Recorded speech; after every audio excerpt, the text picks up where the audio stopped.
Literalmente, nós não estamos em um passeio aqui nessa terra. Ainda mais quando você decide viver pela fé. Paulo resumiu a sua vida como uma batalha pela fé, quando ele disse em 2 Timóteo 4,7, combati o bom combate, completei a carreira, guardei a fé. Algumas vezes, Paulo usava termos militares ao se referir sobre batalha pela fé cristã, como em Romanos 6,13, nem ofereçais cada um os membros do seu corpo ao pecado como instrumentos de iniquidade, mas oferecei-vos a Deus como instrumentos ressurretos dentre os mortos, e os vossos membros a Deus como instrumentos de justiça. A palavra instrumentos aqui no original é hoplon, era um implemento de guerra usado pelos gregos como uma espécie de couraça. Aos Efésios, quando fala da batalha mais uma vez, ele faz uma revelação muito importante, quando diz em Efésios 6,12, porque a nossa luta não é contra o sangue e a carne, e sim contra os principados e potestades, contra os dominadores deste mundo tenebroso, contra as forças espirituais do mal, as regiões celestes. A lição 5, que é a lição desta semana, tem como título Os inimigos do cristão. O texto áureo diz, se vivermos no Espírito, andemos também no Espírito, não sejamos cobiçosos de vanglórias, limitando-nos uns aos outros, invejando-nos uns aos outros. Gálatas capítulo 5, versículos 25 e 26. Na verdade prática diz, na jornada da fé, há inimigos que tentam nos atrapalhar, o diabo, a carne e o mundo, mas em Cristo somos mais que vencedores. A leitura bíblica em classe está em Romanos capítulo 6, versículos de 11 a 14 e 1 de João 2, 15 a 17. Romanos 6, de 11 a 14, assim também vós considerai-vos como mortos para o pecado, mas vivos para Deus em Cristo Jesus nosso Senhor. Não reine, portanto, o pecado em vosso corpo mortal, para lhe obedecerdes às suas concupiscências, nem tampouco apresenteis os vossos membros ao pecado por instrumentos de iniquidade, mas apresentai-vos a Deus como vivos dentre os mortos e os vossos membros a Deus como instrumentos de justiça. Porque o pecado não terá domínio sobre vós, pois não estáis debaixo da lei, mas debaixo da graça. 1 de João 2, 15 a 17. Não ameis o mundo nem o que no mundo há. Se alguém ama o mundo, o amor do Pai não está nele, porque tudo o que há no mundo, a concupiscência da carne e a concupiscência dos olhos, e a soberba da vida não é do Pai, mas do mundo. E o mundo passa e a sua concupiscência, mas aquele que faz a vontade de Deus permanece para sempre. A palavra-chave desta lição é inimigos. Na nossa jornada da fé, nos deparamos com muitos desafios que podem comprometer nossa trajetória em direção ao céu. E à medida que nós avançamos, erguem-se diante de nós 3 adversários implacáveis, prontos para destruir o nosso progresso espiritual e confundir a nossa visão. O diabo, um desses adversários, é o arquiteto do engano, da tentação. As suas artimanhas buscam seduzir nossas almas para longe da graça de Deus. Ele busca incessantemente nos desviar da fé e da verdade. Ao lado deste inimigo, ergue-se outro inimigo que é o mundo, com mais seduções e prazeres efêmeros. O mundo nos oferece tentações e distrações para nos afastar dos valores espirituais. E intimamente lutamos contra os nossos próprios impulsos pecaminosos, manifestados na nossa carne. E este último é o inimigo oculto, um traidor íntimo que nos tenta com os desejos corrompidos da nossa própria natureza pecaminosa. É muito importante compreendermos esses adversários para enfrentá-los com coragem, com discernimento. Se nós conhecermos as suas estratégias, suas artimanhas, nós estaremos mais preparados para nos manter firmes na jornada da vida cristã. Literalmente, nós não estamos em um passeio aqui nesta terra, ainda mais quando você decide viver pela fé. Aqui é um campo de batalha. Paulo resumiu a sua vida como uma batalha pela fé quando ele disse em 2 Timóteo, capítulo 4, versículo 7, combati o bom combate, completei a carreira, guardei a fé. Algumas vezes, Paulo usava termos militares ao se referir sobre a batalha pela fé cristã, como em Romanos 6,13, que ele diz, nem ofereceis cada um os membros do seu corpo ao pecado como instrumentos de iniquidade, mas oferecei-vos a Deus como ressurretos dentre os mortos e os vossos membros a Deus como instrumentos de justiça. A palavra instrumentos aqui, no original, é hoplon, era um implemento de guerra usado pelos gregos como uma espécie de couraça. Aos Efésios, quando Paulo fala de batalha mais uma vez, ele faz uma revelação muito importante, quando diz em Efésios 6,12, porque a nossa luta não é contra o sangue e a carne, e sim contra os principados e potestades, contra os dominadores deste mundo tenebroso, contra as forças espirituais do mal nas regiões celestes. Estas forças espirituais da maldade são chefiadas por Satanás, o Deus desse século, assim denominado por Paulo. Nós lutamos contra as hostes espirituais da maldade, chefiadas pelo inimigo do homem, Satanás. O primeiro destes que iremos falar é o diabo. E muitas vezes nós nem percebemos as suas ações. Pode-se observar isso no que Jesus falou a Pedro em Lucas 22:31. Simão, Simão, eis que Satanás vos reclamou para vos peneirar como trigo. Na epígrafe desta passagem bíblica, na versão Almeida Revista e Atualizada, está escrito: Pedro é avisado. Um dos atributos do diabo é fazer com que não creiam na sua existência. Mas a Bíblia fala da sua existência. Em 1 de Pedro, capítulo 5, versículo 8, está escrito: sede sóbrios e vigilantes, o diabo, vosso adversário, anda em derredor como leão que ruge procurando alguém para devorar. Ezequiel 28 descreve ele como um ser espiritual, um querubim da guarda ungido. Diz que ele permanecia no Monte Santo de Deus e que andava no brilho das pedras. Ezequiel 28:15 diz: perfeito eras nos teus caminhos desde o dia que foste criado até que se achou iniquidade em ti. Segundo as Escrituras, ele tem intelecto, conforme 2 Coríntios 11:3, que diz: mas receio que, assim como a serpente enganou Eva com a sua astúcia, assim também seja corrompida a vossa mente e se aparte da simplicidade e pureza devidas a Cristo. Segundo as Escrituras, ele se ira. Apocalipse 12:17, irou-se o dragão contra a mulher e foi pelejar com os restantes da sua descendência, os que guardam os mandamentos de Deus e têm um testemunho de Jesus, e se pôs em pé sobre a areia do mar. Também, segundo as Escrituras, ele tem desejo, como já citamos, Lucas 22:31. Simão, Simão, eis que Satanás vos reclamou para vos peneirar como trigo. E ainda ele também tem vontade própria, segundo Timóteo 2:26, mas também o retorno à sensatez, livrando-se eles dos laços do diabo, tendo sido feitos cativos por ele para cumprir a sua vontade. Seus nomes descrevem sua identidade maligna. Ele é citado na Bíblia de serpente, que quer dizer sagaz, Gênesis 3:1, Satanás, que quer dizer opositor, Zacarias 3:1, diabo, que quer dizer acusador, Efésios 4:27, maligno, diz respeito à sua natureza, 1 de João 5:18 e 19, dragão vermelho, quer dizer belicoso, Apocalipse capítulo 2, versículo 3, 7 e 9, tentador, é sedutor, Atos capítulo 5, versículo 3, Belial, que significa mal, Juízes capítulo 9, versículo 22, 2 Coríntios capítulo 6, versículo 15. O diabo usará os apetites carnais, os apelos do mundo para nos seduzir. Como travar esta batalha? Primeiro, precisamos nos sujeitar a Deus para depois resistir ao diabo. Tiago capítulo 4, versículo 7, a Bíblia diz: sujeitai-vos, portanto, a Deus, mas resisti ao diabo e ele fugirá de vós. 1 de Pedro 5:9, resistir-lhe firmes na fé. Ora,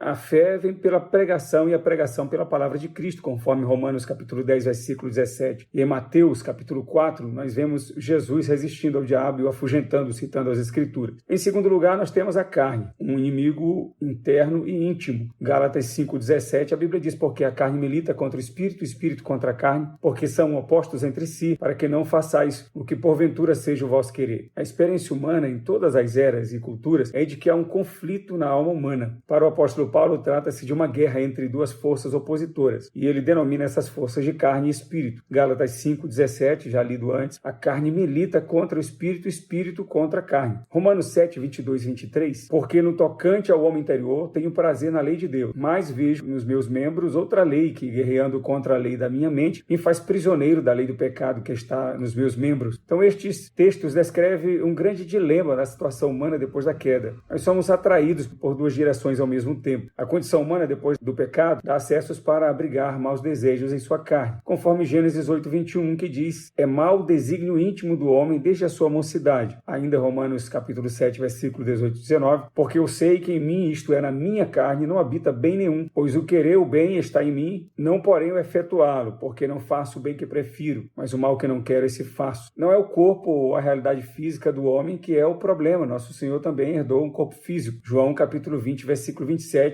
o texto diz: e logo disse a Tomé: põe aqui o dedo e vê as minhas mãos, chega também a mão e põe-na no meu lado, não sejas incrédulo, mas crente. Nós somos compostos de três dimensões: corpo, alma e espírito. No hebraico, basa, nefesh, ruach. No grego, soma, psique e pneuma. Com relação a este assunto, no Novo Testamento, precisamos fazer esta separação para compreendermos melhor. Quando o corpo na Bíblia se refere à natureza humana, é chamado de sarx no original. E quando o corpo se refere ao corpo humano, é escrito como soma. Sarx é a natureza humana. Colossenses 3:5, fazei, pois, morrer a vossa natureza terrena, prostituição, impureza, paixão lasciva, desejos malignos e a avareza, que é a idolatria. Mateus 26:41, vigiai e orai para que não entreis em tentação. O espírito, na verdade, está pronto, mas a carne é fraca. Soma é o corpo humano. 1 Coríntios 6:13 a 19. Mateus 10:28 diz: não temais os que matam o corpo e não podem matar a alma. Temei antes aquele que pode fazer perecer no inferno tanto o corpo como a alma. Estas duas palavras palavras gregas nos dão uma clareza na interpretação bíblica. O corpo tem elementos químicos presentes no solo, 206 ossos, 650 músculos, 1.800 quilômetros de vasos sanguíneos, 4.200 pulsações cardíacas diariamente. O corpo pertence ao Senhor, conforme 1 Coríntios capítulo 6, versículo 19. Acaso não sabeis que o vosso corpo é santuário do Espírito Santo que está em vós, o qual tendes da parte de Deus e que não sois de vós mesmos? Então, Jesus veio à terra em corpo, nascido de mulher, mas não sob o pecado. Ele nos garantiu um novo nascimento em espírito e em verdade, se crêssemos em sua mensagem, em sua obra expiatória. O corpo pertence ao Senhor, já a carne não agrada. Paulo a chama de velho homem, conforme Romanos capítulo 6, versículo 6. Sabendo isto, que foi crucificado com ele o nosso velho homem, para que o corpo do pecado seja destruído e não sirvamos o pecado como escravo. Nós já sabemos que o corpo não é a fonte do mal. O corpo pode tornar-se um instrumento do pecado, assim também como pode tornar-se um instrumento de justiça. O corpo não é o problema em si, apesar da sua afetação pelo pecado, mas sim os desejos carnais que militam contra a nossa alma e pervertem o propósito de Deus para o corpo. Por causa desta natureza, o homem ostenta o prazer e foge do sofrimento, mesmo que o sofrimento seja pela vida que há de vir, pela vida eterna. Então, como vencer esta batalha? A carne finge ser espiritual, o que é hipocrisia. A carne ama seguir instintos, o que se constitui vícios, e a carne é fraca para as disciplinas espirituais. Um dos segredos para travar essa batalha é mortificar a carne com as suas paixões e andar em espírito, como diz Paulo aos Gálatas, capítulo 5, versículos 24 e 25. E os que são de Cristo Jesus crucificaram a carne com as suas paixões e concupiscências. Se vivemos no espírito, andemos também no espírito. O terceiro inimigo é o mundo. Entre várias denominações para o mundo nas Escrituras, ficaremos com apenas duas. A primeira, planeta Terra, conforme Salmo 19:4, e a segunda, as pessoas que vivem independentes de Deus. Em 1 de João, capítulo 2, versículo 15, a palavra mundo é cosmos, que significa literalmente algo ordenado. Daí deriva a palavra cosmético, que quer dizer conjunto. É um sistema ordenado, organizado em oposição a Deus. João adverte sobre o nosso relacionamento com o mundo. A mesma Bíblia que diz para amarmos a Deus com tudo o que temos e somos, e ao próximo como a nós mesmos, nos adverte para não amarmos o mundo, nem as coisas que há no mundo. O Salmo 97, versículo 10, vós que amais ao Senhor, detestai o mal. Romanos 12, 9, o amor seja sem hipocrisia, detestai o mal, apegando-vos ao bem. No mundo, este sistema coordenado pelo mal é um inimigo sedutor. Um cristão deve amar a Deus, 1 de João 2,5. Também deve amar ao próximo, 1 de João 2,10. Mas o cristão não deve amar o mundo, 1 de João 2,15. E este sistema sedutor odeia os discípulos de Cristo. Disse Jesus em João 15:18, se o mundo vos odeia, sabei que primeiro do que a vós outros me odiou a mim. O mundo exerce um poder de sedução e um processo de mundanização no homem. E se ele não atende às suas estratégias e vigia, primeiro, ele pode se tornar amigo do mundo. Tiago 4,4 diz, infiéis, não compreendeis que a amizade do mundo é inimiga de Deus? Aquele, pois, que quiser ser amigo do mundo, constitui-se inimigo de Deus. Segundo, o homem pode amar o mundo, 1 de João 2,15, não ameis o mundo, nem as coisas que há no mundo. Se alguém ama o mundo, o amor do Pai não está nele. Terceiro, pode se contaminar com o mundo. Tiago 1,27. A religião pura e sem mácula para com o nosso Deus e Pai é esta, visitar os órfãos e as viúvas nas suas tribulações e assim mesmo guardar-se incontaminado do mundo. Em quarto lugar, também pode tomar a forma deste século, a forma deste mundo, Romanos 12:2. E não vos conformeis com este mundo, mas transformai-vos pela renovação da vossa mente, para que experimenteis qual seja a boa, agradável e perfeita vontade de Deus. Em quinto lugar, pode ser condenado com o mundo. Se o homem não vigiar, se não aprender a batalhar essa batalha contra esse sistema mundano, ele pode ser contaminado, ele pode ser condenado com o mundo. 1 Coríntios 11:32. Mas quando julgados, somos disciplinados pelo Senhor para não sermos condenados com o mundo. E este é o processo que não se resume a uma questão de atividades, de obras, de práticas, mas também é uma questão de atitude do coração. A expressão amar de 1 de João, capítulo